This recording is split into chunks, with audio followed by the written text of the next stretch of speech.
dapat din natin ipa-inhibit ang mga senators na meron ding bias against Sara Duterte, no? Tulad na lang ni Senator Risa Ontiveros na in a public speech, sinabi niya na kailangan talaga, ano ba term na ginamit? Kailangan burahin or kailangan wasakin, kailangan sirain, gibain ang pamilyang Duterte.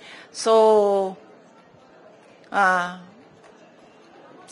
kung ganon, na magpa-inhibit tayo based on bias, ay madaming senators ang ipapa-inhibit for or against Sara Duterte. Kaya sinasabi ko, ibigay na natin yung benefit of a doubt dyan sa ating mga senator judges na gagawin nila ang trabaho nila ng patas according to sa sinumpaan nila as senator judges.